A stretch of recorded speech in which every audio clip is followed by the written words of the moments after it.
So we are deep in eclipse season at the moment, and there's this sentiment of what does that really mean for everybody? What's come through to me in this process, preparing for this podcast video, is that we are playing with the dynamics, we are working within the dynamics of the Pisces Virgo axes. That's where the eclipses are this month of September. So what we're finding is that at the weekend coming up, there is the full moon in Pisces. There will be a full moon lunar eclipse. What comes through to me on that is that the full moon, the moon being very feminine energies, and Pisces being a very feminine sign as well.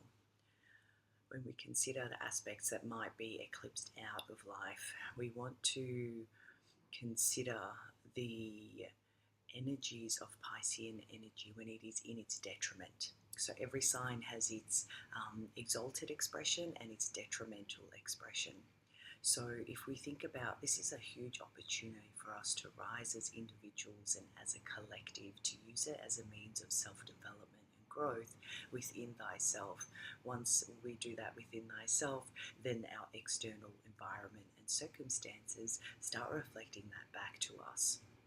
So some of the things that have come up for me for you to consider leading up to this full moon at the end of the week, this full moon in Pisces, this full moon lunar eclipse, that a lot of astrologists are saying symbolize, the endings, but all endings are a beginning. In fact, this is the death and rebirth portal. It will also depend on where Pisces and Virgo fall in your natal birth chart. Now, if you're not sure of where that is, just have a quick look back at your natal birth chart and have a look at which houses are ruled by Pisces and which house is ruled by Pisces and which one is ruled by Virgo. That will give you some further and deeper personalized understanding of which parts of your life or what area of life you might be observing, feeling into these transitions and in this period of time. So if we consider the full moon lunar eclipse in Pisces this weekend, we may want to consider some of the elements of when that vibration is in its detriment, i.e. what are some of the things that we do want to draw a line in the sand with? What are some things that we do want to eclipse out, that we're ready to bid farewell to in our life? This is a really good time for us to navigate through those waters. Speaking of waters, Pisces is also a water sign. So the theme of emotions has just come through. So emotions are a very powerful component in our human existence. Emotions sometimes are what guide us through to understanding our limiting mental beliefs. We inherit emotional patterns due to the biology that we've incarnated into in this lifetime, and we can become addicted to them, and that's just how we're wired as humans. So considering this opportunity that we're working towards this week and towards the end of this week, we may want to consider what kind of emotions are we wanting to put to rest, draw a line in the sand with, and call an end to, or what sort of emotional loops or patterns, which obviously stem from belief patterns, which I won't get into in this video, but you would want to consider what are some of those emotions, because once you identify them, then we can reverse engineer.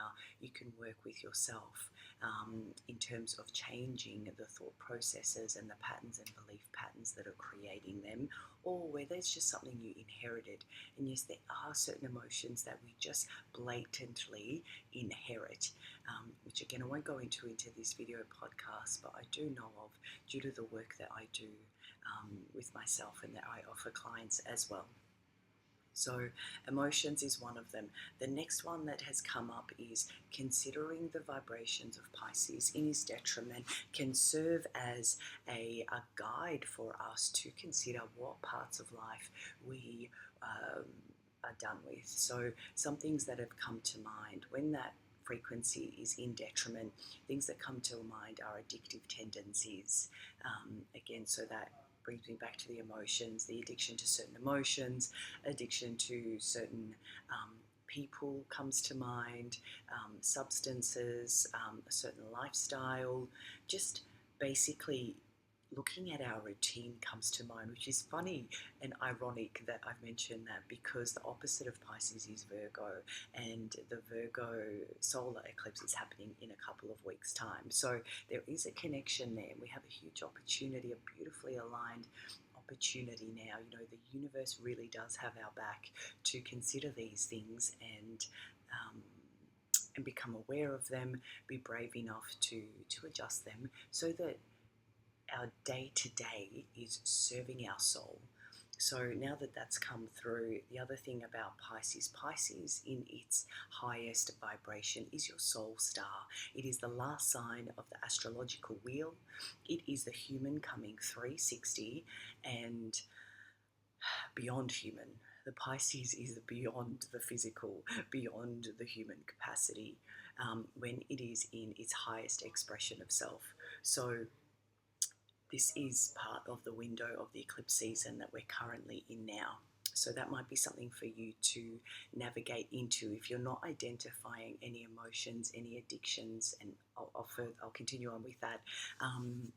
Any episodes of indecisiveness, of indecision, of indirection, of feeling unclear and uncertainty, a lack of confidence, an inability to take action, feeling overwhelmed by things. These are all the sorts of themes that we can transmute in the coming week or two to then transform leading up to the rest of the month. We can then transform so that it serves us in a higher way and in a far better way, that it will serve our soul purpose from an everyday routine perspective. So the other one that comes to mind is have a look at your natal chart, and that will guide you into what other areas, and so add those areas into the process that you're going to do and see how that serves you. So some journal prompts or some reflective questions you may want to set yourself if you're going into a meditation, or a meditation can be anything. Yes, you may be the one that sits down and meditates like I do, or you may set yourself that question. You may pose that question to yourself when you go for a walk, or you play some music, or you go for a drive, whatever that is for you, a swim, when you're connecting with your inner sense of godliness, to bring you the awareness and the answers, because with the awareness, half the job is already done. I guarantee it. Once we bring conscious awareness to the things that we are really done with, they've been holding us back, they've been holding us stuck, indecisive, causing harm to self on some level and limitation to self in some level, then half the job is already done.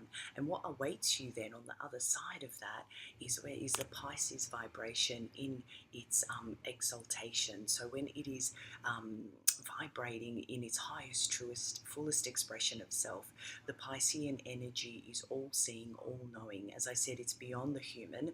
It is not just the sixth sense, it is the all senses capability. Okay, it is the seen and the unseen. It has the ability to do that, and this is where humanity is. I mean, we've always had that capacity, but now there's a collective push, and the universe and the stars and the planets quite literally are supporting this entire journey. And that's not me saying that; they're in my words for what other astrologers and other scientists are saying of the certain frequencies that we are experiencing on Earth and as humans right now. So the Piscean energy, again, is your North Star. It's the vibration of your soul, of your truth, of your calling. It is melding the emotions and using the brilliance of the mind to embody the reality and experience that you want to. So I'm going to call the video there. I'm going to cut it off now. I don't want this to be too long. I hope that served you in some way, and that you embrace the opportunity to step into this portal now and acknowledge that you are in it. If you're watching this video, you're in the portal, and that's okay, and that you are being divinely guided to clear out the gunk that has been holding you back from serving your highest, truest, fullest soul expression, you know, by the end of the month, basically. So that's quite exciting for a September, if you ask me.